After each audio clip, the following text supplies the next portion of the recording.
try and get up every morning, day after day, and work for a living. Let's see him try that. Then we'll see who's the real tough guy. The working man is the tough guy. With me, Joe Wilson, a wealth management advisor with a big money management house. More money, yo money, Joe money. I get an opportunity to help people turn their money into memories. We're happy to get the kind of money that jingles, but we'd rather get the kind that folds. Not your grandpa's financial show. This is your money guy, Joe Wilson, on Progressive Voices Network.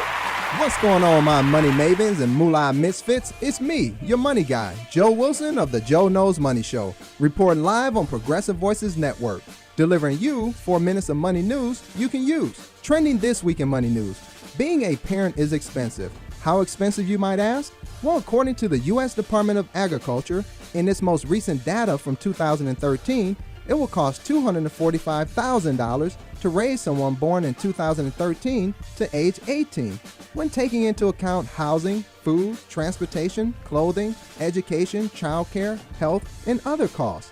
That leads me to my next story: 6 financial must-dos for anyone having a baby. Number 1, draft a pre-baby budget. Babies come with plenty of expenses, so set a limit on both necessary and optional buys, and consider buying used to keep spending under control. Number 2, start your emergency fund now. Kids are accident prone, and with the cost of raising children, there's no telling if you'll have disposable income to pay for unexpected expenses. Having at least 3 to 6 months worth of expenses covered is a great place to start. Number 3, adjust your beneficiary. Assuming you already have life insurance for yourself or the main breadwinner in your household, and if you don't, you should, you may want to add your children as beneficiaries. However, keep in mind you'll need to make some adjustments elsewhere to ensure when and how your children will access the money. Number 4, write or adjust your will. Tragic things happen, and you want to ensure your child is taken care of in the event that something occurs. Designate a guardian so that the court doesn't have to. Your will is only one part of your estate planning, but it's a good place to start. Number 5, keep funding your retirement.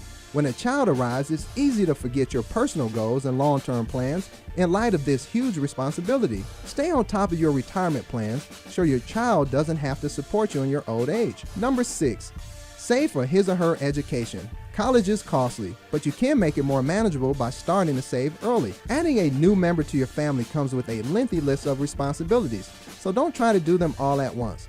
Prioritize and tackle the most important items on your financial to-do list first. Now it's time for Joe's Money Trap of the Day. Helping your children understand that they can't always get what they want when they want is one of the best things you can do for them in your budget. The ability to delay gratification has shown in studies to lead to improved test scores, less stress, and fewer behavioral problems. Teaching your children about money and involving them in some family financial decisions can go a long way in helping them understand the value of money and the importance of the decision-making process they will go through when they are adults. Here's Joe's Money Grab of the Day. Your monthly grocery bill is most likely one of the biggest line items in your family's budget. Clipping coupons is an obvious way to save some cash or buying generic, but that still too often comes in a box or a can. What about trying to feed your family fresh food on a budget? You can plant a small kitchen garden with enough veggies to get you through a couple of seasons for much cheaper than you can buy it for. And best of all, your kids can get involved in the garden and get a hands-on appreciation for where their food comes from. And now it's time for Joe's Money Quote of the Day. It's good to have money and the things that money can buy, but it's good to check once in a while